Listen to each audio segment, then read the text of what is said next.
지요. 오늘 은혜 나실 생명의 말씀은 역설의 복음, 가족에 대한 말씀을 함께 은혜를 나누겠습니다. 그럼 먼저 오늘 본문 에베소서 5장 한번 볼까요? 에베소서 5장 30절로 33절까지 함께 은혜를 나누도록 하겠습니다. 자, 한번 볼까요?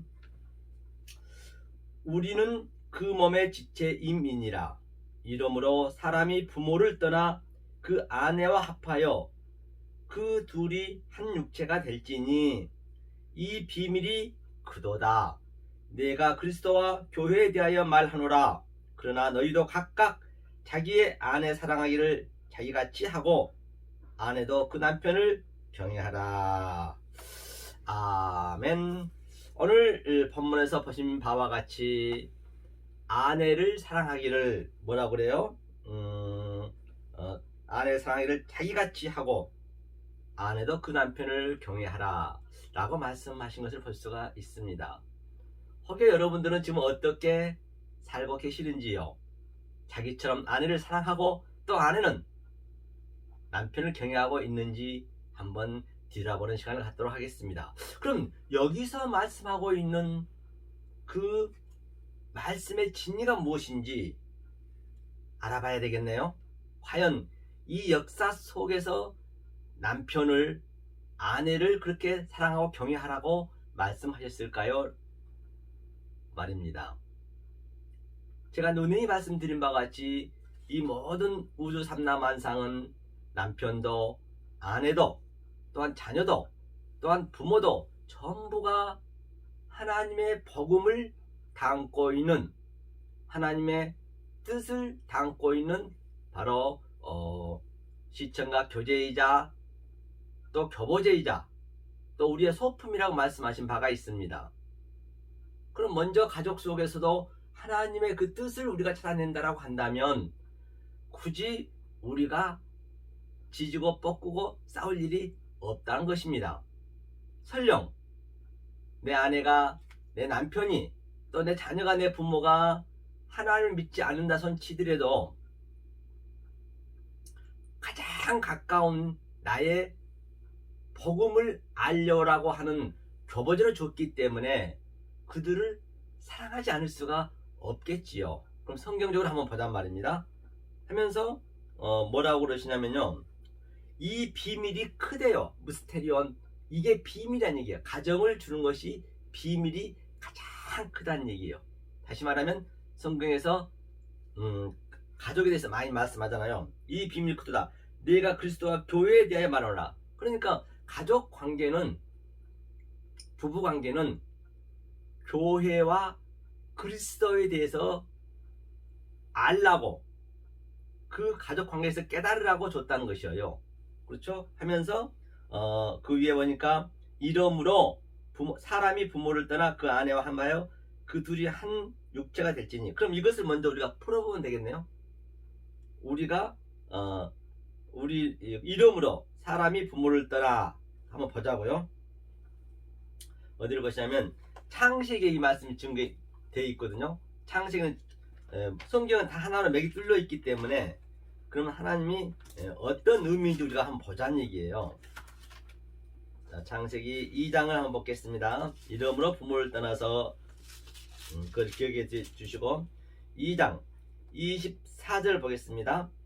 이름으로 남자가 부모를 떠나 그 아내와 연합하여 둘이 한 몸이 이룰지니라. 똑같은 얘기네요. 이름으로.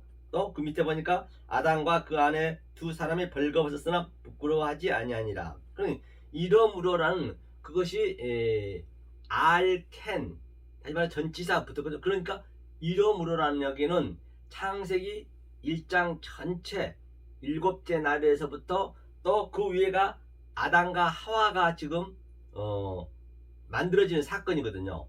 이 모든 걸 통틀어서 알이 이제 그 위에에 대하여서, 그렇죠? 켄이 그것들에 대하여서 지금 얘기하고 있기 때문에 이거 한번 풀어보잔 말이에요. 그러면 이름으로의 속에 모든 게 다 합류가 되어 있는 것이죠. 그러니까 그 위를 한번 읽어볼까요? 21절이요. 여호와 하나님이 아담을 깊이 잠들게 하시니 잠들매 그가 그 갈빗대 하나를 취하고 살로 대신 채우시고. 그러니까 여호와 하나님이 아담을 만드셨어요. 아담을 만드시고 아담아 즉 흙으로 만들었다는 것이죠. 만드시고 깊은 잠들게 하셨대요. 잠들게 하셨다는 것은 아주 죽음을 매갑하고 있다라고 제가 말씀드린 바가 있습니다. 오늘날도 아주 왕들이 돌아가시면 깊이 잠드셨다 하듯이 그는 죽음을 예표하고 있어요. 바로 여기서부터 십자가 사건이 지금 얘기하고 있는 것을 볼 수가 있죠. 성경은 전체가 십자가 예수 그리스도에 대한 얘기이기 때문에 말입니다. 그러면 내가 반드시 모든 아담에서부터 모세 또는 이사야 그 수많은 아담 그 선지자들이 아브라함 다 선지자들이 예수에 관해서 예수의 모형으로 살다 갔단 말입니다. 그렇죠? 그러면 그 예수는 2000년 전에 우리한테 오셔서 예수는 나로 오셨단 말이에요. 그럼 내가 반드시 그 예수의 삶이 돼야겠죠. 그럼 모든 선지자는 예수에 대한 얘기이자 십자가 얘기이자 내 얘기도 된다는 얘기예요. 내 얘기가 돼야 되겠죠. 아담도 예수에 대한 얘기이기 때문에 그러면 아담이 바로 여기서 내 얘기가 돼요. 깊이 잠들다는 얘기는 내가 죽었다. 역사 속에서는 내 육신이 죽었다는 얘기예요.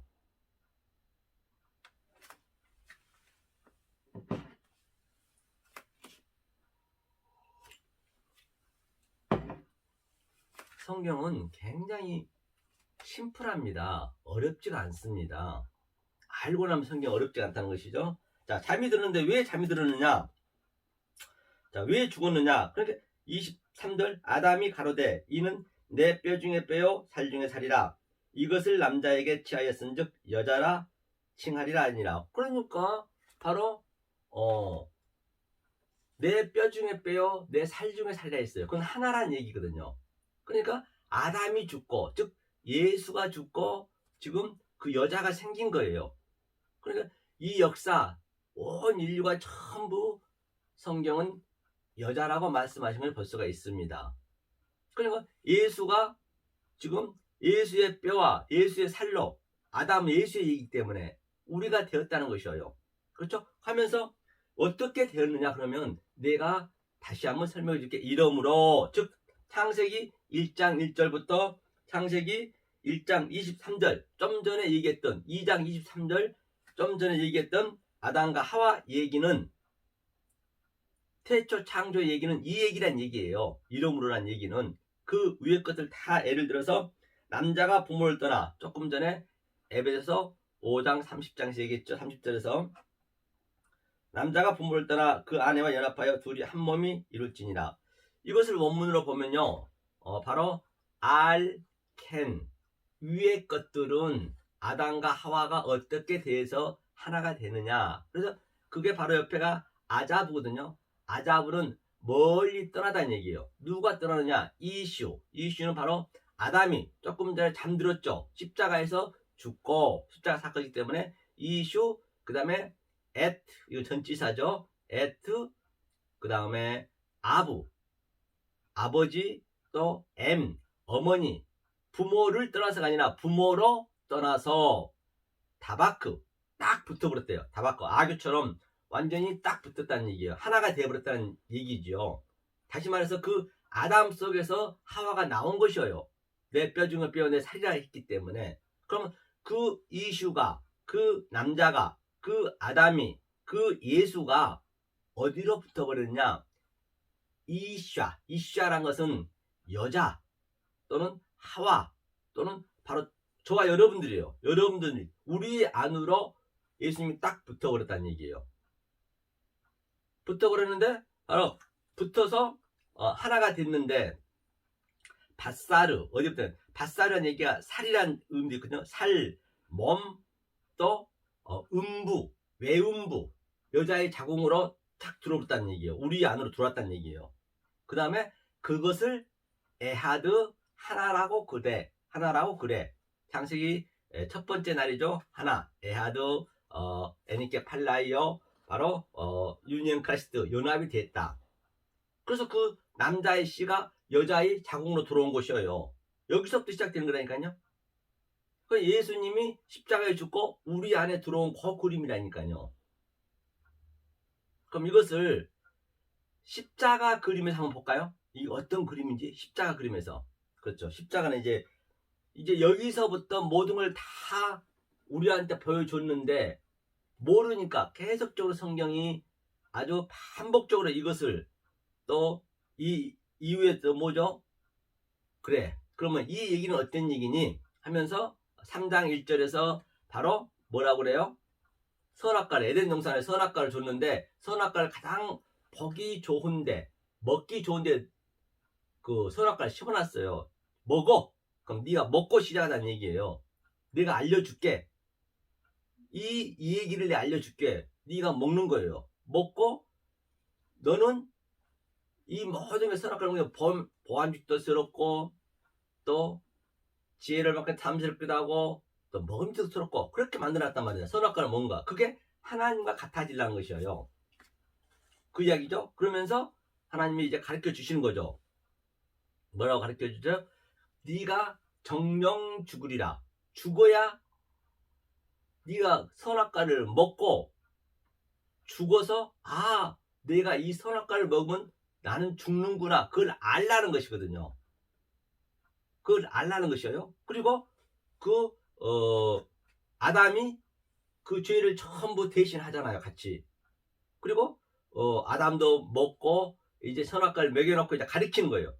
근데 그들이 어땠어요? 한번 보죠.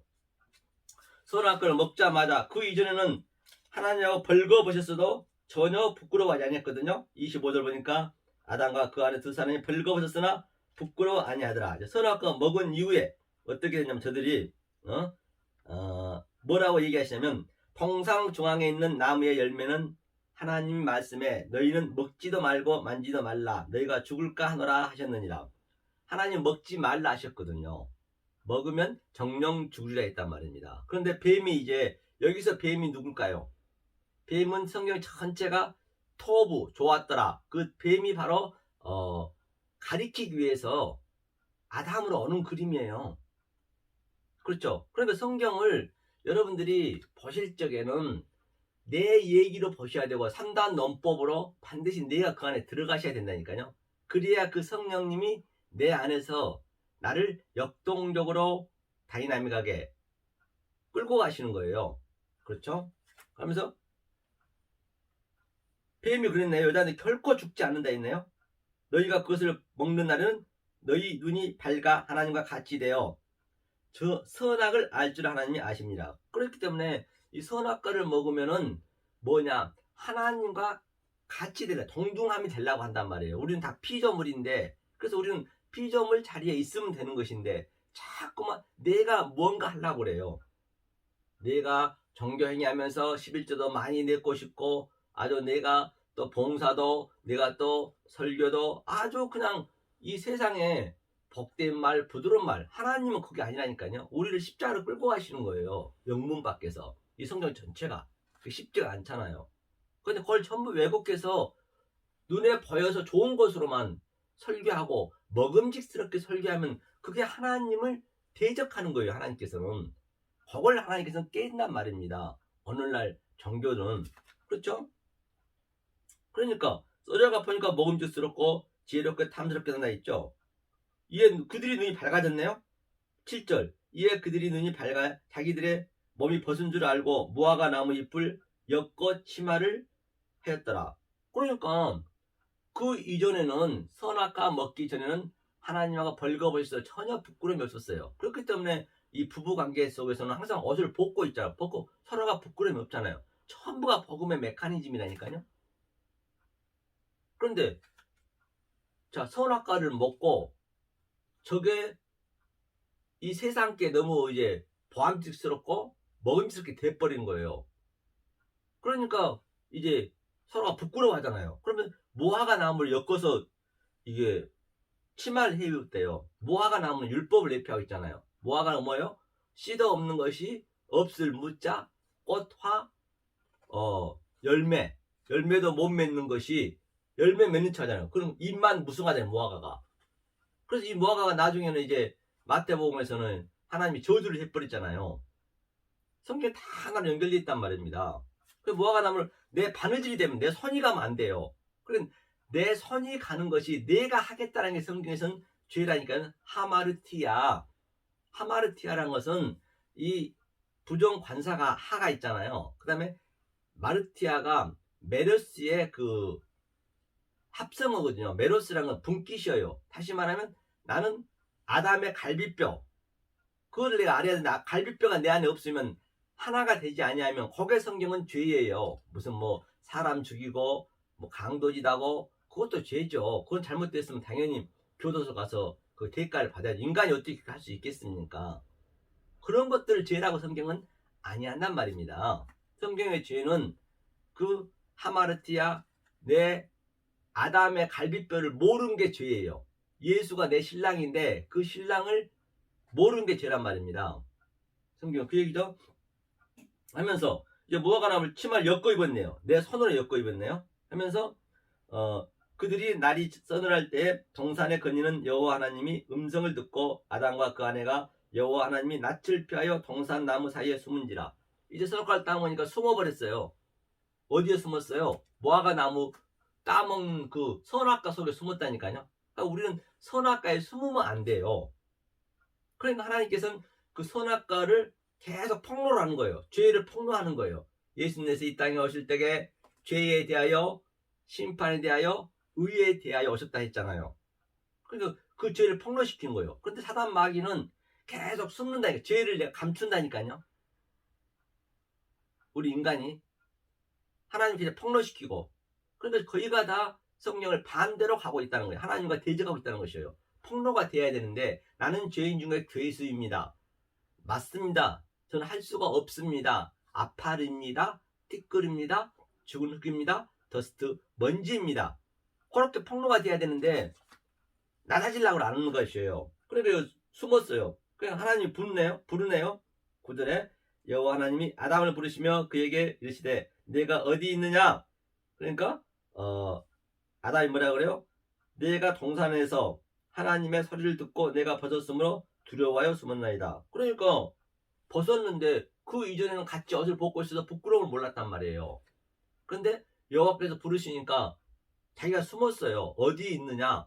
그러니까 그 이야기는 아담아 네가 있는 곳이 어딘 줄 아니? 그걸 물어보는 거예요. 거기가 율법이잖아요. 선악과 나무 뒤에 숨었잖아요. 네가 그걸 알면 되지. 따 먹었으면은 먹고 네가 정령 죽으면 죽고 나서 이걸 따 먹으면 아니 되는구나. 그러면 되는 것이에요. 그 얘기죠. 그러면 이것을 자 조금 전에 아담이 깊은 잠이 들고 또 아내와 하나가 됐다는 것을 우리가 읽은 바가 있죠. 창세기에서도 봤고 또 에베소서도 봤습니다. 그럼 이 사건이 십자가 사건이라고 제가 말한 바 있는데 십자가 사건을 한번 보자고요. 실제적으로 지금 십자가 사건이 어떻게 형성이 되고 있는지. 그럼 이거 십자가 사건이면 당연히 똑같이 그게 이제 그 말이 나와야겠죠. 그렇죠? 그러면 어디를 보시냐면 마태복음 한번 볼까요? 요한복음 한번 볼까요? 요한복음 19장. 요한복음 19장 어디를 보시냐면요. 한번 보시죠. 요한복음 19장. 자, 25절을 한번 보겠습니다. 25절을. 그러니까 조금 전에 아담이 깊은 잠이 들고 잠은 죽음을 매갑하고 있다고 했어요. 즉 십자가 사건이라고 했어요. 그리고 아담이 죽으면서 그 하와 내 살 중에 살이요 뼈 중 뼈요 내 하와가 지금 나타난 걸 볼 수가 있어요. 하와한테 산자의 엄이라고 얘기했어요. 그럼 볼까요? 25절이요. 예수의 십자가 곁에는 그 모친과 이모와 글로바의 아내 마리아와 막달라 마리아가 섰는지라. 예수께서 그 모친과 사랑하신 제자가 곁에 섰는 것을 보시고 그 모친께 말씀하시되 여자여 벗어서 아들이니라 하시고. 그렇기 때문에 자 마리아는 여자여 벗어서. 여자는 항상 제가 조금 전에 얘기했죠. 아부 M 부모를 떠나 하나님이 예수 하나님이잖아요. 하나님과 마리아가 모친과 함께가 하나가 부부가 되는 거예요. 유대인들은 여자야는 부부를 존칭하는 거거든요. 여자여 얘기했다는 것은. 그러니까 마리아하고 이 가족 관계가 천국에는 없다니까요. 그걸 여러분들 이 관념을 버리셔야 돼요. 이 패러다임 시프트가 안 뚫리면은 성경이 안 열린다니까요. 성경은 전부 엉뚱하게 가게 돼 있어요. 그러니까 마리아가 지금 뭐가 돼요? 아내가 되고 그 하나님이 남편이 되는 거예요. 그리고 예수님이 바로 아담이 조금 전에 깊은 잠이 들었듯이 지금 마리아한테 얘기하고 있는 것이에요. 그러면서 내 살 중에 살이요 뼈 중에 뼈요. 지금 그 마리아한테 당신의 아들이니라. 요한이 아들이로 아니 영적 아들로 되는 것이에요. 같은 그림이라니까요. 그러면 그 마리아 즉 어머니는 여자가 임신해서 지금 해산을 하는 거죠. 그렇죠? 해산을 하는 것인데 요한은 해산한 거잖아요. 요한을 영적 아들을. 그러면 여자와 요한은 즉 아들은 하나란 말입니다. 해산하면서 그 여자는 그 고통을 느끼잖아요. 거기서 죽는 거예요. 거기서 죽음을 매갑하고 있는 거예요. 죽고 여자가 묵시 속으로 가고 이 땅에 있던 그 여자는 바로 아들로 사는 거예요. 요한으로 사는 그림이에요. 그러면 그게 두 증인이에요. 다시 말하면 묵시 속에 내가 있고 내 몸은 아들로 땅 끝까지 증인의 삶이 되는 거라니까 그림이요. 그게 전부 나에 대한 얘기. 지금 현재 저와 여러분들이 이 성경 속에 있는 내용을 알면은 내가 이 성경 속의 내용대로 내가 실제적으로 내 속에서 나타나야 된다니까요. 그러니까 내 사도 바울이 삼층천을 받듯이 내가 바로 묵시 속에 내가 있고 묵시 속에 나는 바로 뭐예요?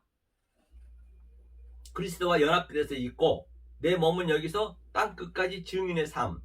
그러니까 많은 선지자들이 아주 힘들게 살았잖아요. 삶을요. 그렇죠? 역사 속에서 바로 나는 할 수 없습니다. 내 죄를 폭로시키는 거예요. 폭로시키나 죄를 폭로시키기가 굉장히 싫잖아요. 폭로시키면서 저들을 심판하는 거라니까 성경이요. 그걸 잘 보세요. 그래서 요한이 지금 이렇게 아들이니라 하시고 또 그 제자에게 이르시되 보라 내 어머니라 하신데 그때부터 그 제자가 자기 집에 모시니라. 자기 집에 모셨다는 얘기는 바로 자기 안에 들어온 거예요. 자기가 하나가 된 거예요. 그 어머니와 나하고. 조금 전에 아부엠 부모로 떠나서 요한이 지금 이 땅에 오신 그 그림이라니까요. 그렇죠? 뭐 예수님이 형제가 없었습니까? 야고보도 있었고 유다도 있었고 많이 있었잖아요. 형제들이 많이 있었음에도 불구하고 굳이 성경에서는 영적인 아들을 지금 창세기 2장 24절 그대로 십자가에 지금 표현하고 있는 것이에요. 자, 그러면 보자고요. 이후에 예수께서 모든 일이 이미 이룬 줄 아시고 성경으로 응하게 하려 하사 가라사대 네가 목마르다 하시니 거기 신포도주가 가득 담긴 그릇에 있는지라 사람들이 신포도를 먹으면 헤엄을 웃을 채 메어 예수의 입에 대니 예수께서 신포도주를 받으신 후 가라사대 다 이뤘다 하시고 머리를 숙이시고 영원히 돌아가시니라. 그러니까 신포도주를 그 마태, 마가, 누가에서는 안 먹었거든요. 그런데 요한이 아들이 영적 아들이 되는 것이라 넷의 사람이 네비 제가 누누이 말씀드렸잖아요. 그 요한이 넷의 사람이기 때문에 이제 예수님이 다 먹은 거예요. 먹고 다 이루었다. 테탈셀 다 크라죠. 아주 큰 소리로 다 이루었다. 테탈셀 다이 메가스 큰 소리로 주님이 지금 다 이뤘다는 것이에요. 테탈 타이 다 이루시고 머리를 숙였다는 얘기는 케팔레 머리를 숙이셨다는 얘기는 뭐예요? 바로 그 예수가 죽고 그 머리가 어디로 갔다는 얘기예요. 그러니까 영원히 돌아가시니라. 영원히 돌아갔다는 얘기는 여기서는 영원에 돼 있는데 이 원문에 보면은 그 푸니마예요. 원래 영혼은 푸시케가 돼야 되거든요. 푸니마로 나온다는 거예요. 그러니까 성령님이 돌아갔다는 얘기예요. 어디로 돌아가시니라. 어디로 돌아냐. 그 머리가 그 성령이 어디로 갔느냐. 지금 그가 요한한테 가는 거잖아요. 그림이. 그렇죠? 그럼 보자고요. 어디로 갔는가. 요한복음 15장 한번 볼까요? 그 머리가 어디로 가는가 보자고요. 26장 한번 볼까요? 26절 15장 26절 보겠습니다. 내가 아버지께로서 너희에게 보낼 보혜사 곧 아버지께로서 나오시는 진리의 성령이 오실 때에 그가 나를 증거하실 것이요 너희도 처음부터 나와 함께 있었으므로 증거하느니라. 그렇기 때문에 바로 내가 아버지께로서 너희에게 보낼, 지금 예수님이 돌아가시고 성령님이, 보혜사 성령님이 우리 안에 진리의 성령이 오실 때는 그가 나를 증거하실 것이요. 진리의 성령이 지금 요한한테 갔다는 그 그림이에요. 성경이 요한한테 갔다는 그 그림을 볼 수가 있는 것이죠. 또 뭐라고 그래요?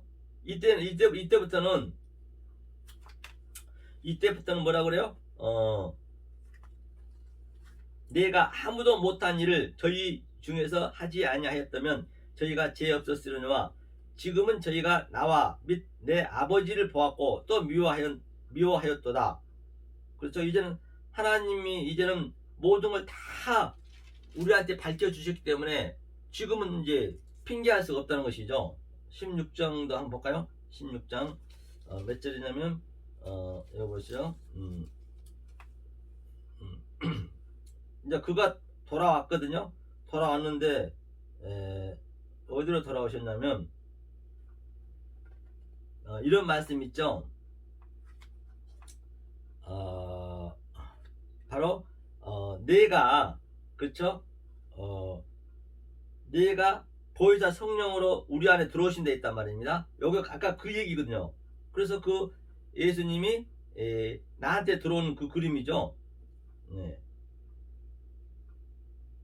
자, 그런데 이제 이 상태가 됐을 때 지금이 뭐냐면 이제 예수님이 십자가에서 그 퓨니마, 그 성령님이 내 안에 들어온 상태가 되었을 때 그 얘기죠. 그리고 해산의 고통은 구원이라 했잖아요. 지금 그 부모가 아들을 낳았잖아요. 아들을 낳은 그 아들의 상태 해산했잖아요. 내가 여자는 하나라니까요. 내가 어머니는 바로 뭐가 돼요? 묵시 속에 내가 있고 또 나는 아들로 여자에 산다 했잖아요. 그건 하나로 다 연결되어 있잖아요. 성경 하나이기 때문에 하면서 그 날에는 너희가 아무것도 내게 묻지 아니라 이제는 물을 필요 없어요. 그 날에는 왜? 성령이 나한테 들어와 버렸기 때문에 아버지가 내한테 들어왔기 때문에 절대 하나님이 아무 얘기도 안 해. 내 자체가 지금 하나님이 되신 거예요. 하나님이 됐다는 것이 아니고 하나님이 성령님이 내 안에 들어왔기 때문에 내가 얘기하는 그 자체가 진리를 다 내가 마음대로 이거 해석해서 한다는 얘기예요. 이제는 더 이상 얘기하지 않게 다시는 말하지 않겠다잖아요. 그렇죠? 다시는 묻지 아니하리라. 내가 진리로 내게 이르노니 너희가 무엇이든지 아버지께 구하는 것을 내 이름으로 주시리라. 지금까지는 너희가 내 이름으로 아무것도 구하지 아니하였으나 구하라. 그리하면 받으리니 너희 기쁨이 충만하리라. 그러면 보세요. 그동안 이 진리를 모르기 이전에는 내가 신앙생활을 못해 신앙에서부터 수십 년 했는데 아무것도 기도한 거 없대요. 다 헛것이래요. 이 상태가 되었을 때부터 내가 말하는 그 자체가 기도라니까요. 다니면서 내가 행동하는 모든 기도가 되는 것이에요. 모든 것이 다 묵시 속에 있는 그 영적으로 볼 수 있기 때문에 이 보이는 모든 유한의 존재, 차 안의 존재는 누누이 말씀드린 바와 같이 나의 시청각 교보제이자 나의 소품이라 했잖아요. 그럼 그것을 내가 바로 하늘의 말씀으로 내가 어브럽시켜서 데칼코마니아니 내가 산다는 것이에요. 그 상태가 하늘과 땅이 하나가 됐다. 다 같은 얘기예요. 그 상태가 부활이 되었다. 그 상태가 마태복음 24장 종말장에서는 두 아낙네가 김을 맺는데 한 이는 들림을 받았다. 그가 지혜로운 다섯처녀다. 다 같은 얘기라니까요. 이 상태가 되었을 때 삼층천을 봤다. 그렇죠. 그러면 내가 하는 게 이제 다시는 묻지 않는다잖아요. 그 얘기예요. 그렇죠. 이렇게 해서 이제 가족 관계를 이렇게 해서 줬단 말이에요. 부부 관계를 왜 줬느냐. 바로 하나님을 알라고, 만약에 이렇게 안 알아버리면, 거의가 다 이렇게 안 알고 있기 때문에 하나님이 뭐라 하신가 볼까요? 마태복음 보죠. 하나님 이상때 하고 있는 것이에요. 마태복음 10장. 그렇죠?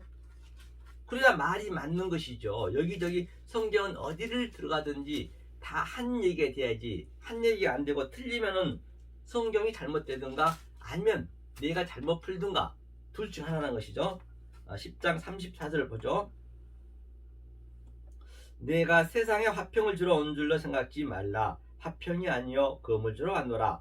내가 온 것은 사람이 그 아비와 딸이 어미와 며느리가 시어머니와 불화하게 하려 함이니 사람이 원수가 자기 집안 식구리라. 그러니까 하나님이 이 땅에 온 목적은 내가 화평을 주러 온 것이 아니고 검을 주러 왔대요. 성령의 날성 검. 그러니까 조금 전에 예수님이 십자가에서 돌아가시고 머리를 숙이시고 그 성령의 검이, 말씀이 나한테 들어오는 거예요. 나한테 들어오니까 뭐라 그래요? 가족 관계가 전부 뭐라고요? 이 말씀을 모르면 원수란 말입니다. 대적자예요. 하나님하고는. 아무리 내 아내든 남편이든 자식이든. 그런데 이것은 창세전에 택한 백성 아니면 이거 모르기 때문에, 그렇다고 그들을 미워할 수가 없는 거예요. 그래서 내 소품으로 모든 걸 가족관계를 줬는데 그걸 소품으로 안 알아버리고 내 가족관계를 알아버리면은 천국에는 가족이 없다니까요. 진리를 모르는 것이죠. 그러니까 더 사랑할 수밖에 없어요. 더 싸울 일이 없다니까요. 얼마나 불쌍히 느껴지겠어요. 내가 진리가 있고 아내가 진리가 없고 자식이 진리가 없고 부모가 비진리라면은 불쌍하잖아요. 영원한 지옥에서 그 야차 같은 세상에서 살고 있는데, 아니 지금 이 땅이 지옥이잖아요. 여기가 땅지 감옥 지옥이란 말입니다. 이 지옥에서 가족들은 서로서로 위하면서 그냥 자기의 만족을 위해 살고 있잖아요. 하나님은 그걸 깨겠다는 것이에요. 이 가족을 준 것은 나를 깨달으라고 줬다는 것이에요. 나를 못 깨달으면 그 가족이 우상 숭배가 되는 거예요. 그러니까 원수를 만든다잖아요. 가족 관계를. 그래야 성경이 맞잖아요. 그럼 여기다 한번 볼까요? 마태복음 22장 한번 보죠. 가족관계에 대해서. 그럼 이게 무슨 얘기인가? 그럼 가족관계에 대해서 얘기한 거 한번 보자는 얘기예요. 지금 여기서 22장 어디를 보시냐면 22장이죠. 말미에 보면은 이제 바리새인이 물었어요. 바리새인이 이제 묻는 걸 볼 수 있죠. 하면서 여기 있네요. 자, 부활이 없다는 사두개인들이 그날에 예수께 와서 물어 가로되, 이제 바리새인과 사두개인이 예수께 이제 부활이 없다고 저들이 이제 물었네요. 그래서 선생님, 모세가 일렀으되 사람이 만일 자식이 없이 죽으면 그 동생이 그 아내에게 장가들어 형을 위하여 후사를 세울지니라 하였나이다. 우리 중에 7형제가 있었는데 마지 장가들었다가 죽어 후사가 없으므로 그의 아내를 그 동생에게 끼쳐두고 그 둘째와 셋째로 7째까지 그렇게 하다가 최후에 그 여자도 죽었나이다.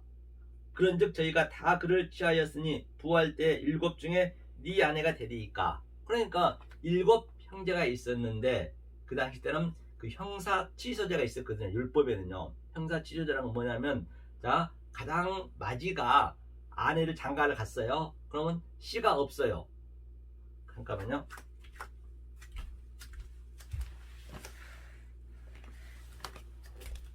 자, 씨가 없습니다. 씨가 없으면 다시 그 아내가 둘째한테, 셋째한테, 7째까지 계속 그 시집을 가서 씨를 가져야 되거든요. 그런데 이제 이 사두개인과 바리새인이 물었습니다. 선생님이요, 부활하면 그러면 누구의 아내겠습니까? 7 형제 중에서. 그 얘기죠. 그러니까 예수님이 뭐라고 하신가 보자고요. 뭐라고 그러시냐면 예수께서 대답하여 가라사대 너희가 성경도 하나님의 능력도 알지 못하는 거로 오해하였도다. 부활 때는 장가도 아니가고 십도 아니가고 하늘에 있는 천사들과 같으니라. 그러니까 하나님께서 너무나 너희가 성경을 모른대요. 성경도 모르고 능력도 없대요.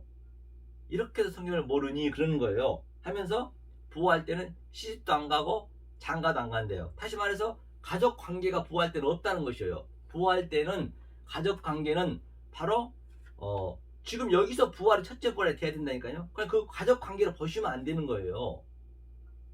전부가 다 하나님의 복음을 가르쳐주기 위한 소품에 불과하다니까요. 그렇잖아요.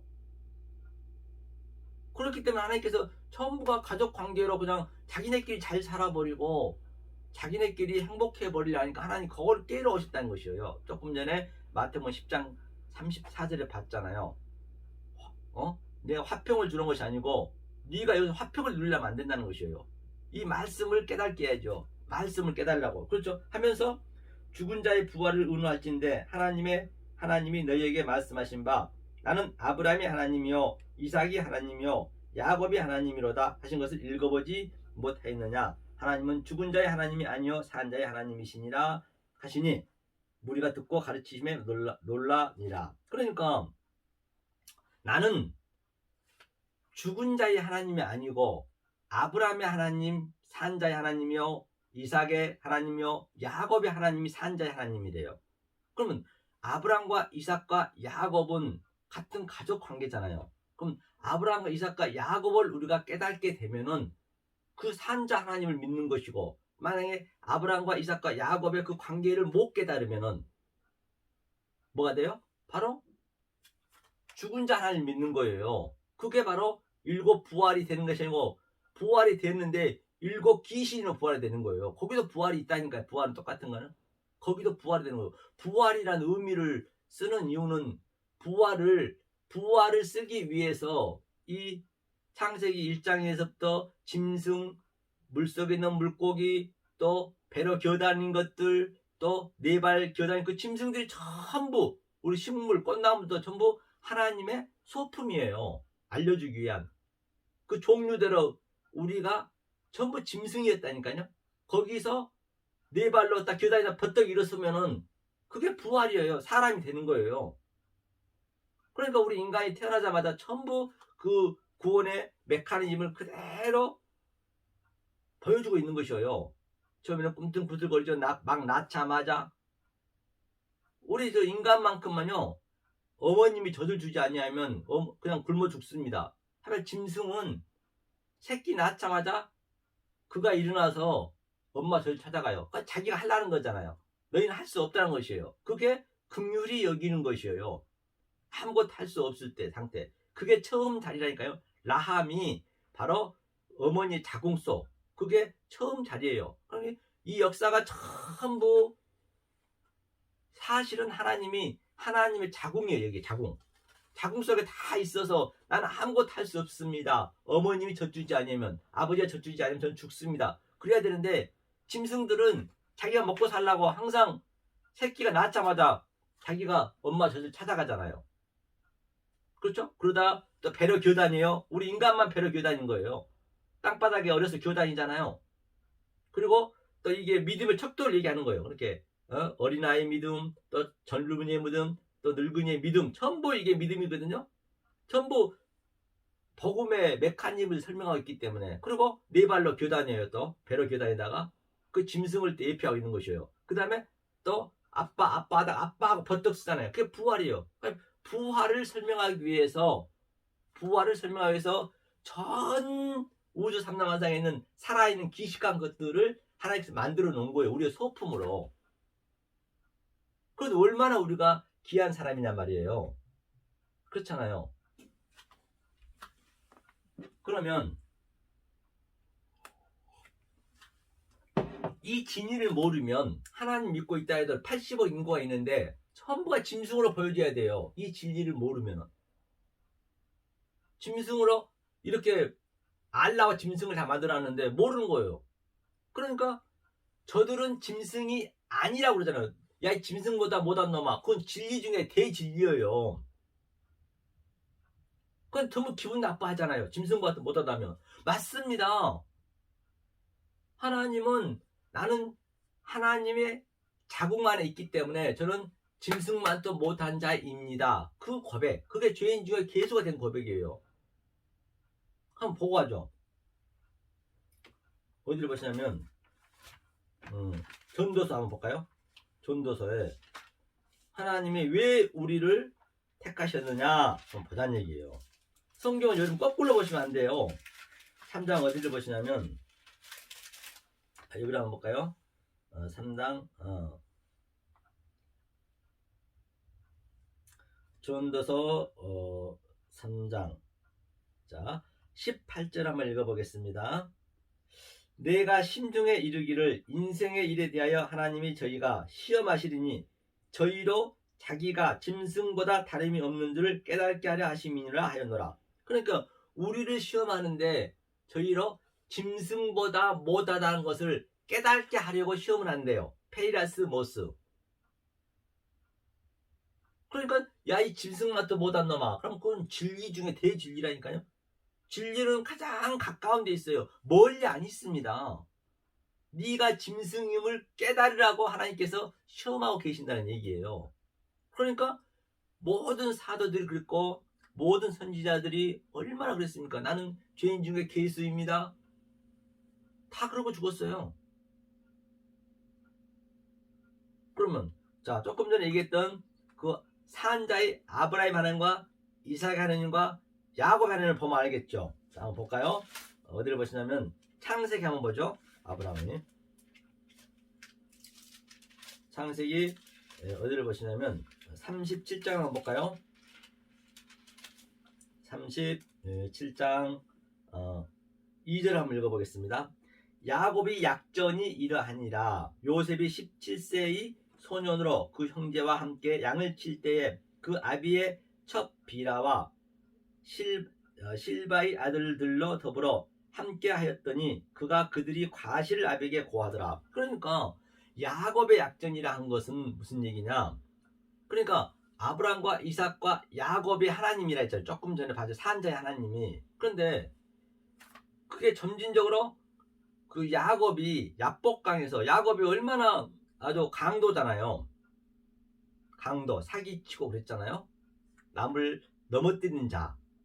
그런데 그 야곱이 이제 야복강에서 자기의 환도뼈가 부러지고 그렇죠. 환도뼈가 부러진 상태에서 그 다음에 전룩바리로 이제 들어갔단 말이에요. 그러면 그때 야곱이 이스라엘이란 이름을 받았어요. 야곱이 이름이 아니라 이스라엘로. 그 이스라엘 삶을 지금 요셉이 사는 거예요. 넷에서. 그러니까 이 야곱의 아브람과 이삭과 야곱의 그 삶을 지금 야복강 이후에 부활된 이후에 이스라엘 이름으로 요셉이 사는 그림이라니까요. 그러니까 서운하게도 이 가족관계잖아요. 전부가 가족관계잖아요. 서운하게도 아브라함과 이삭과 야곱은 하나님을 했는데 요셉이 가장 일을 많이 했잖아요. 그런데 요셉은 하나님이랑 많이 했단 말입니다. 그리고 보니까 밑에 보니까 그 아비한테 고해했대 요셉이. 17세라는 것은 이 창세기 7말을 못 알아먹으니까 10계명을 줬잖아요. 이 10계명으로 7을 깨달으면 되는 거예요. 그게 같은 의미라니까요. 그 숫자 속에는 그 언약이 다 들어있어요. 17세는 10으로 7을 깨달아서 아들이 된 자. 그가 이스라엘 요셉이란 말입니다. 그러니까 요셉이 그 애굽 땅에서 식량을 관장하는 거예요. 그래서 요셉은 어떻게 삶을 살았어요? 거짓말 아니라 아브라함, 이삭과 야곱은 하나님께서 침 삼킬 틈도 없이 자충우돌, 우왕좌왕, 만화로도 팔아먹게 하고 아주 요셉은 야곱은 어땠습니까? 자기가 신랑이 되고자 7년 동안 일해서 아내를 얻고 또 7년 동안 일해서 아내를 얻고 전부 그렇게 살았단 말입니다. 자기가 신부가 돼야 되는데 자기가 신랑이 되고자 했어. 자기가 하나님 되고자 그것이 하나님 되고자 한 거예요. 하나님처럼 되고자 했다는 그 얘기예요. 그러니까 하나님께서 그냥 야복강에서 환도뼈를 치고 이스라엘을 줬잖아요. 그런데 요셉한테는 하나님이 한 말씀도 안 하셔요. 왜? 요셉이 바로 하나님 내 안에 돌아버렸기 때문에 그 얘기예요. 조금 전에도 봤잖아요. 그 하나님이 나한테는 요한복음에서 그 예수님이 십자가에서 나한테 들어와 그 머리가 숙이면서 호케팔레 그 머리가 퓨니마가 나한테 들어왔기 때문에 내가 예수가 된 상태이기 때문에 뭐 다시는 얘기 안 나잖아. 내가 기도하면 그 모든 것이 기도가 되는 것이에요. 요셉이 그 상태라니까요. 그러니까 이 역사가 일곱이니까 일곱의 흉측한 황소를 가지고 바로 살진 서로 풍성한 서로 봤다는 것이에요. 모든 게 이 역사가 흉측하고 황무하고 황폐하고 그 모든 것들을 속에 있는 내용으로 하늘로 살진 서로 풍성한 서로 그는 그 식량을 먹었다는 것이에요. 그리고 식량을 관장해줘. 그 식량을 나눠줘야죠. 이렇게 됐을 때 선교도 가고 전도도 하고 설교도 하고 해야지. 만약에 이 말씀을 이 양식을 내가 실컷 먹고 일곱의 그 양식을 완전히 정확한 음식을 먹고 내가 설교도 해야지. 만약에 안 하게 되면 성경이 인도한다니까요. 성경이 고역이라고 하고 있는 거죠. 그래서 요한이 넷이잖아요. 요한복음 넷이잖아요. 그게 사랑인 거예요. 그게. 그 요셉이 바로 아브라함과 이삭과 야곱의 삶을 사는 거예요. 그래서 이게 산자의 하나님이라고 성경이 얘기하는 거예요. 그래서 그 가족 관계를 그렇게 하나님께서 이 복음의 메커니즘을 줬다는 것이에요. 몰라버리면 그게 죽은 자의 하나님을 믿는 것이에요. 그것이 바로 일곱 귀신이 걸리는 것이에요. 근데 나중 형편이 안 좋겠죠. 왜? 창세기 일곱 말을 모르고 설정을 잘못하고 엉뚱하게 알아버리면 예컨대 예수님이 그 마태복음에서 20장이죠. 포도원 지기에서 그 선지자를 보냈는데 전부 그들을 죽여버렸어요. 그 아들이 와서 이제 갔더니 아들은 아예 그 바리새인과 서기관들이 뭐라고 유대인들이 아들은 죽이면은 이 포도밭이 우리 것이 되겠구나 하고 죽여서 버려버렸어요. 그게 머릿돌이 됐단 말입니다. 머릿돌이 되면 똑같이 우리도 역사에서 예수님이 내 얘기이기 때문에 내가 그 삶이 느껴져야 되시겠나니까 내 속에서는 그 상태를 아마겟돈 전쟁이라 하고 그 상태를 곡과 마귀의 전쟁이라 하고 그 상태를 일곱 재앙, 일곱 나팔은 지금 나한테 역동적으로 다이나믹하게 일어나야 된단 말입니다. 그 머릿돌을 버리는데 우리는 그 머릿돌을 하나하나 쌓아가잖아 이렇게. 예수님은 똑같이 그 벽돌이 똑같이 이렇게 쌓아가는 거 머릿돌이. 그러면 내가 머릿돌을 모태신앙에서부터 죽는 그날까지 80년, 50년, 40년 동안 열심히 쌓았어요. 머릿돌을 쌓았는데 창세기 일곱의 그 언약을 잘못 알고 하마르티아 엉뚱하게 알아버리면 그걸 전부 마지막에 헐어야 되잖아요. 다시 쌓아야 되니까. 그러니까 나중 형편이 안 좋다는 얘기예요. 일곱 귀신이 걸린다는 얘기예요. 성경은 굉장히 심플하다니까요. 어렵지가 않다니까요. 알고 나면. 아무리 지식이 많이 안다고 되는 거 아니에요.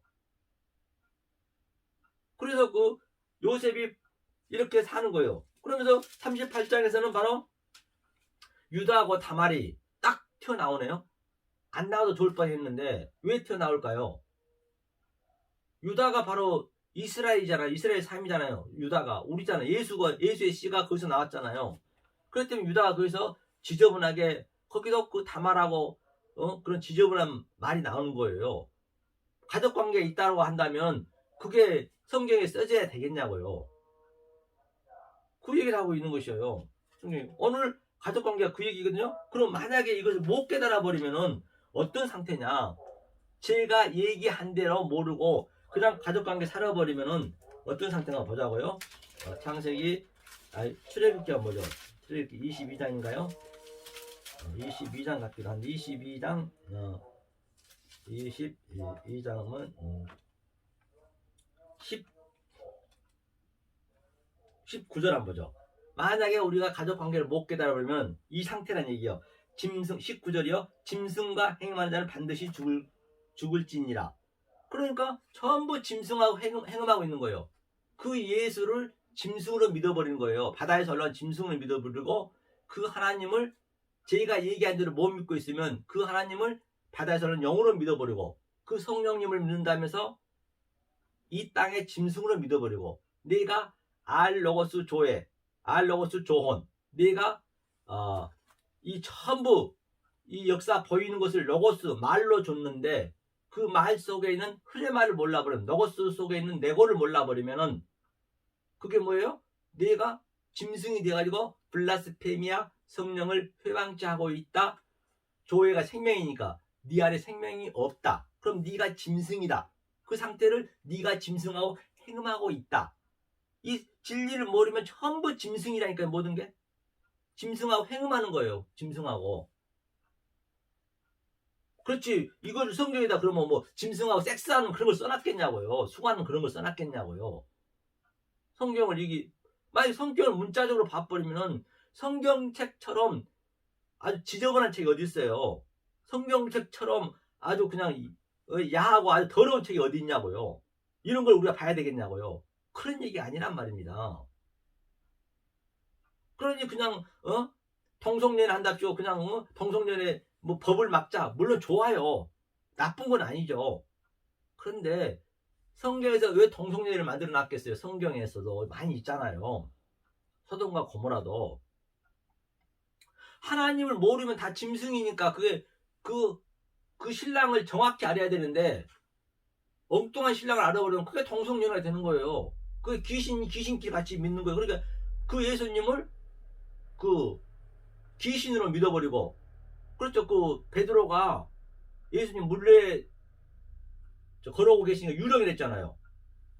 유령을 믿어보니까 그들이 자기가 귀신인데 귀신을 섬기는 거예요. 그게 남자와 남자끼리 섬겨버리니까 자기가 여자가 되고 예수님이 남자가 돼야 되는데 오늘 부부관계에 대해서 나왔잖아요. 그걸 자기가 그냥 뭐예요? 그냥 그 남자끼리 지가 남자고 자기도 남자고 여자인 줄 처지 알아야 되는데 그 남자끼리 하니까 동성연애가 되는 거잖아요. 그래서 소돔과 고모라가 망한 거 아니에요? 어렵지 않잖아요. 그럼 뭐 한번 소돔과 고모라가 어떻게 망했나 한번 보자고요. 그걸 한번 창세기 19장이요. 자, 여기를 보시죠. 어디를 보시냐면 이제 여호와 사자가 두 천사와 함께 소돔과 고모라에 이르렀어요. 그렇죠? 이르렀는데 저들이 뭐라 그러냐면 이제 그 소돔과 고모라 사람들이 소돔과 고모라는 굉장히 평화라고 써요. 아주 문명도 발달했고 과학도 발달했고 교육, 농업 아주 살기가 좋았습니다. 평화라고 씁니다. 여러분들은 성경을 보실 때 이게 조금 멸망했다 해서 나쁘게 보시면 안 돼요. 그게 나쁜 거라니까요. 오늘날 얼마나 문명 과학 발달됐습니까? 아주 안 되는 거 없잖아요. 똑같아요. 소돔과 고모라도.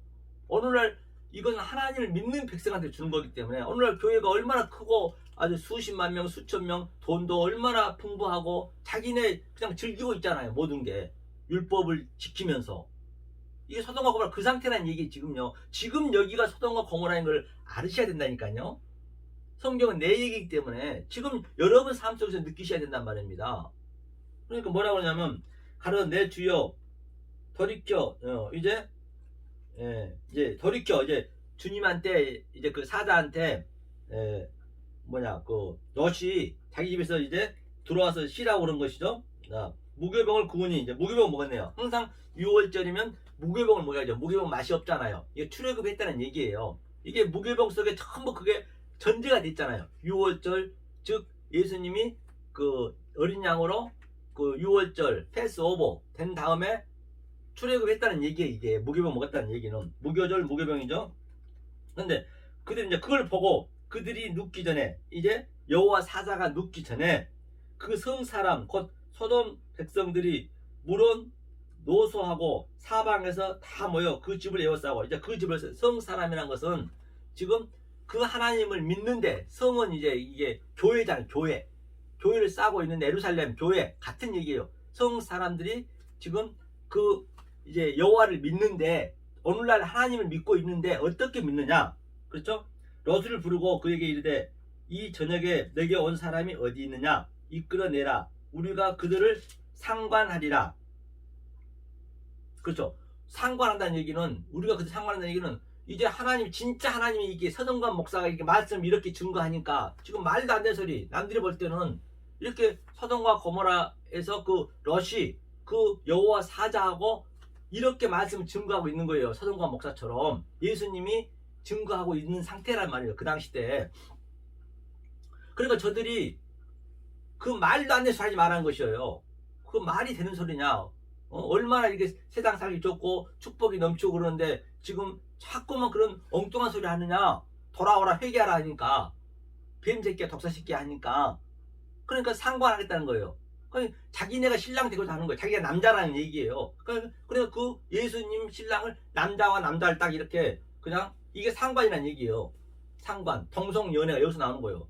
지금 현재 전부가 그 하나님을 믿는다면서 자기네들이 남자 되고자, 자기네들이 영사 되고자, 자기네들이 유명한 자 되고자 하는 그 자체, 보암직스럽고 먹음직스럽고 지금 선악과를 먹고 지금 전부 그렇게 예수님을 믿고 있는 것이, 하나님을 믿고 있는 것이에요. 그러니까 이제 하나님이 이제 뭐예요? 바로 멸망시키잖아요. 그러면 롯이 뭐라고 그래요? 그 여호와 사자가 롯아, 니네 성에 살고 있는 사람은 내일 새벽에 바로 도망가라 했잖아요. 소알로 도망가라 했잖아요. 산으로. 그러니까 그 누구냐 그 사이들한테 얘기했잖아요. 그 사이들이 농담을 얘기했다잖아요. 농담으로. 한번 볼까요? 이거 한번 보자고요. 어디로 보시냐면 자 이제 성 밖에 이제 여호와 사자 얘기하는 거예요. 그 사람들이 그들을 밖으로 이끌어낸 후에 이르되 도망하여 생명을 보존하라. 그래서 돌아보거나 들에 머물거나 하지 말고 산으로 도망가라 했어요. 그러니까 쭉 밑에 보니까 이제 자 한번 보자고요. 여기 보니까 뭐라고 나오냐면요. 이제 롯이 어떻게 한가 보자고요. 자, 때 해가 돋았더라. 여기 있네요. 동아라 거기에는 아무나 농담을 얘기했다는 얘기가 있거든요. 네, 여기 한번 보죠. 롯이 뭐라고 얘기했냐면 생명을 보존해서 만나 좋을까 하나이다 주의하면서 이제 도망하여 아무 일도 행할 수 없노라 하였더라. 그러므로 그 성인을 소환해 롯이 소알에 들어갈 때 해가 돋았더라. 이건 이건 이후의 얘기네요. 그러니까 한번 보자고요. 이 찾으려는 것도 없네요. 네, 여기 있네요. 그 사람들이 너에게 이르되 이 외에 내게 속한 자가 또 있느냐? 내 사위나 자녀나 성중에 내게 속한 자들을 다 성 밖으로 이끌어내라. 그들에 대하여 부르짖어 여호와 앞에 크므로 여호와께서 우리로 이곳을 멸하러 보내셨으니 우리가 멸하노라. 롯이 나가서 그 딸들과 정오란 사이들에게 고하여 이르되 여호와께서 이 섬을 멸하실 터이니 너희는 일어나 이곳에서 떠나라 하되 그 사이들이 농담을 얘기했대요. 그 사이들이 어떻게 얘기를 했으면 농담을 얘기했겠냐. 그 사이들이 지금 내일 아침에 완전 모든 게 멸망시킨다는데 농담을 얘기했대요. 그렇기 때문에 지금 오늘날 여러분들은 이 설교를 듣는 여러분들은 이 설교자는 전도는 성교는 불이야 불났어요 집사님 불났어요 성도님 빨리 피하세요. 지금 이게 처절히 지금 느끼셔야 돼요. 여가 땅지 감옥 유황불이 지금 뜨고 있는 거라니까요. 유황불 쏟아지고 있는 거라니까요. 그걸 느끼셔야 된다니까요. 그러면 계시록에 7 재앙들이 막 그냥 쏟아지고 막 별이 3분의 1 떨어지고 비가 쏟아지고 그런데 떨어지고 있는데 이 성도는 진리는 하나님께서 노아 방주 때 다 멸절을 시키고 우리는 어려서부터 악하기 때문에 무지개를 줬어요. 무지개 언약을. 무지개 언약이 뭐냐면 어떤 의미냐면 색깔은 7색깔을 그었습니다. 그 색을 보면 안 되고 무지개 속에 있는 내용으로 봐야 돼요. 색 즉 시공 공즉 시색. 그 색 속에는 내용이 있단 말입니다. 그것을 봐야 돼요. 그러니까 그 무지개가 지금 저 은하계 수천억 개의 별들이 많이 있잖아요. 별도 많고 아주 그냥 행성들이 많잖아요. 그것도 지금 떨어지고 있는 우수 떨어지고 있는. 그런데 무지개가 다 막고 있는 거예요. 그걸 느끼셔야 된다니까요. 지금 오늘도 지금 이 소돔과 고모라처럼 유황불이 막 떨어지고 있는데 지금 우리는 날마다 죽느라 그 무지개가 예수님이 그거를 딱 잡고 있다는 걸 보셔야 돼요. 이게 비가 내리는 것은 말씀이잖아요. 말씀이 떨어지면 항상 심판이 떨어지는 거예요. 비라고 보시면 안 돼요. 예수님이 그 무지개로 비로 만드는 거예요. 그 유황불이 떨어져야 되는데 그걸 느끼시냔 말입니다. 계시록에 있는 그 사건들이 지금 신명기 28장 16절부터 68절의 그 저주들이 지금 예수님 무지개로 전부 그것을 막고 있는 것이에요. 그래서 살짝 보여주는 거예요. 눈이 많이 와도 얼마나 조금만 더 와도 요즘 화가 생기잖아요. 누구만 그렇습니까? 비도 많이 하면 홍수 지고 사람도 죽고 병도 걸리고 오늘날 같은 코로나도 걸리고 그런 것들 전부 하나님이 살짝살짝 보여주는 거예요. 아들은 그걸 보는 거죠. 만약에 왜 아들은 그걸 항상 알고 있으라고 그럼 그거를 모르고 있는 것이에요. 전부가. 코로나한테 그런 건 축복인 것이에요. 하나님께서 우리한테 사랑을 하고자 진노로 우리한테 지금 메시지를 주는 거예요. 이렇게 이 소돔과 고모라 너처럼 똑같단 말입니다. 근데 전부가 이 말씀을 하면 농담으로 얘기해요. 지금 당장 나한테 나타나지 아니하였다고. 농담으로 얘기하면 죽는 거예요. 그러니까 뭐라 그래요? 롯도 도망갈 생각을 안 해요. 그래 롯이 뭐라 하냐면 그 사람들이 그들을 밖으로 이끌어낸 후에 이르되 도망하여 생명을 보존하라 하면서 여기 있네요. 그러나 롯이 지체하여 그 사람들이 롯이 손과 그 아내의 손과 두 딸의 손을 잡고 인도하여 성 밖에 두니 여호와께서 그에게 인자를 더하시더라. 그러니까 롯도 갈 생각도 안 하는 거예요. 그럼 어떻게 얘기했다는 얘기예요. 사위들한테. 야 사위들아, 하나님이 내일 멸망시킨다는데 그 멸망시킨다는 게 그 거짓말이겠지. 설마 그러겠어? 이렇게 평화롭고 이렇게 좋은데 얼마나 남은 계속 과학, 문명, 교육, 농업이 발달되고 갈수록 뭐 우주도 갔다 오고 하는데 그런 일 없겠지? 농담이 없다는 거예요. 그러니까 하나님 그냥 딱 지치 잡고 끌고 가는 손을 끌고 가는 거예요. 우리는 이렇게 항상 하나님이 끌고 가셔야 돼요. 우리는 갈 수가 없단 말입니다. 그냥 끌고 가는 거예요. 이게 그 그림이에요. 그럼 완전히 완전히 초토화를 시켜버리잖아요. 그 성을요. 지금 여기서 느끼셔야 된다니까요. 그런데 우리는 그렇게 지금 서돔과 고모라처럼 저주가 지금 나타나고 있지만 우리는 무지개가 그걸 다 막고 있는 거예요. 예수님이 그걸 다 막고 있는 거예요. 하나님은 진노의 하나님이세요. 공의의 하나님은 죄가 0.00%가 있으면 죽습니다. 그 얘기를 하고 있는 것이에요. 그렇죠? 도망하라 했어요. 해놓고 이제 주님께서 29절 한번 보죠. 하나님이 들의 성들을 멸하실 때 롯이 거하는 성을 엎으실 때 아브람을 생각하사 롯을 그 엎으신 중에 내어보는. 근데 아브람을 생각하사 그러니까 아브람이 뭐예요? 아니 진리가 못된 거예요. 아브람이 진리가 되려면 어떻게 돼요? 진리가 못됐으니까 아브람은 속도 모르고 그럼 저 서동과 거으로 들어가면서 50명이면 40명이면 10명이면 멸하지 않겠습니까? 멸하지 않겠다고 그랬잖아요. 그런데 의인이 한 명도 없는 것을 왜 성경에서 얘기했잖아요. 의인 없는 애 하나도 없다라고 전제했기 때문에 그러니까 지가 의인이라 얘기하고 있다는 것이 아니에요. 그러니까 아브라함한테 이 의를 설명하기 위해서 복음을 설명하기 위해서 소돔과 고모라가 완전히 다 초토화된 거예요. 그럼 얼마나 우리가 대단한 사람이냐고요. 저와 여러분들이 이 말씀을 깨닫는 자들이 있기 때문에 이 전 세계는 80억 인구는 지금 우리 때문에 살아가고 있는 것이에요. 우리 때문에. 그렇잖아요. 의인 한 명이라도 없으면 초토화시키는 거예요. 그런 것들을 우리가 느끼셔야 그 기쁨이 있을 거 아니에요. 그래야 하나님이 이 세상에 줄 수 없는 평강을 누릴 수 있다는 말입니다. 성경이 그 얘기를 하고 있는 것이에요. 이게 아브라함이 이제 가족 관계에서 이제 누구예요?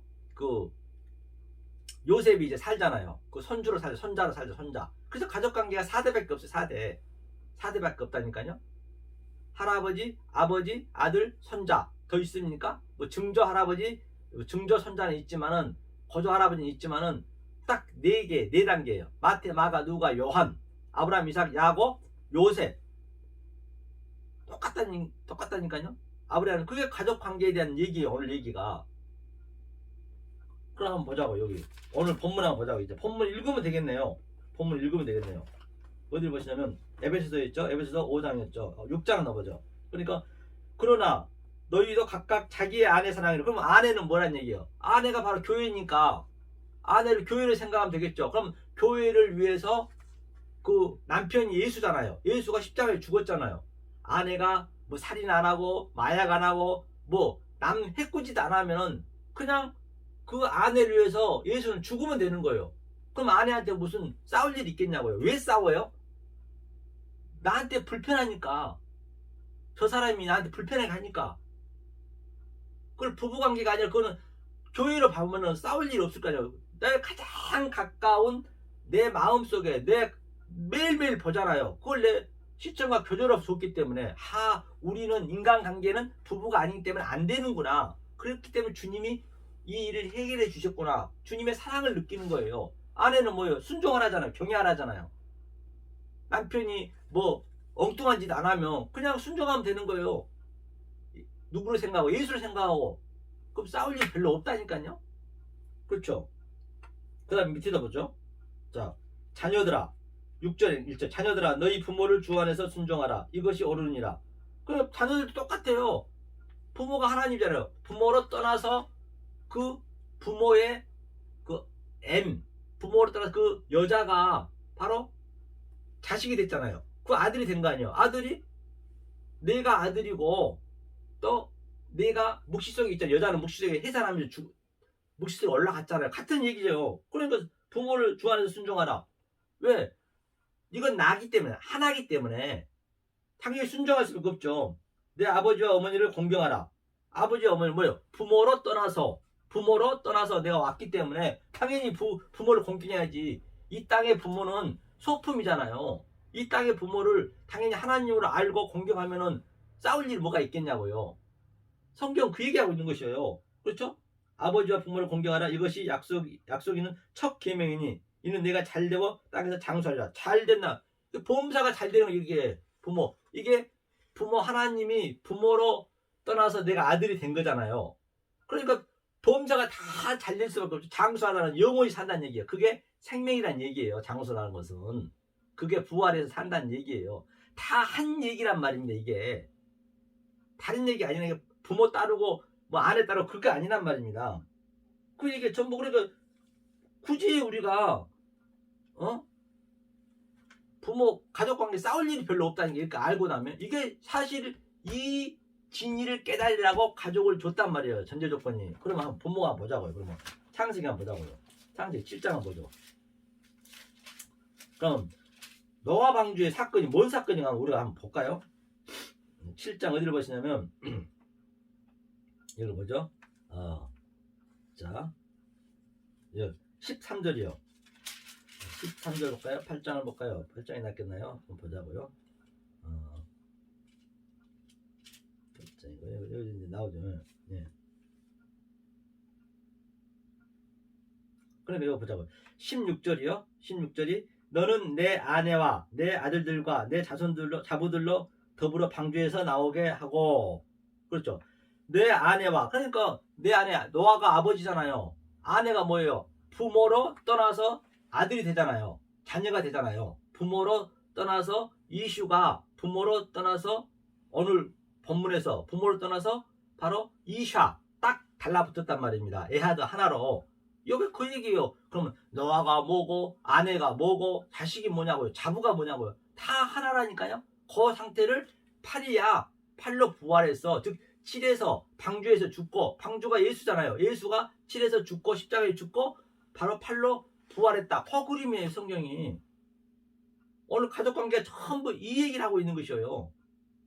그럼 그렇게 싸울 일도 별로 없고요. 얼마나 더 사랑스러운데요. 그러면 빨리 그 불쌍한 내 아내에게 내 남편에게 진리를 모르면 진리를 알려주려고 애를 써야 될 거 아니에요.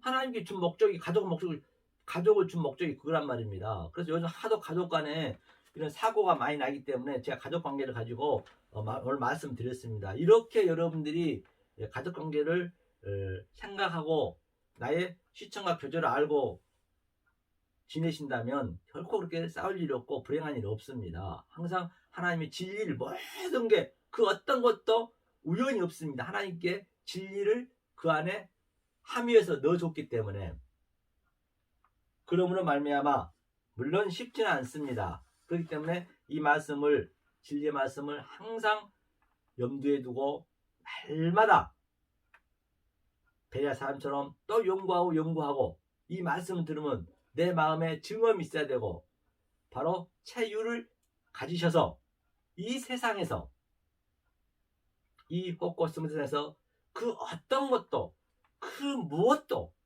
흉내도 낼 수 없는 하나님이 주신 그 평강과 희락을 누리시는 여러분이 되시기를 예수님으로 간절히 축원합니다.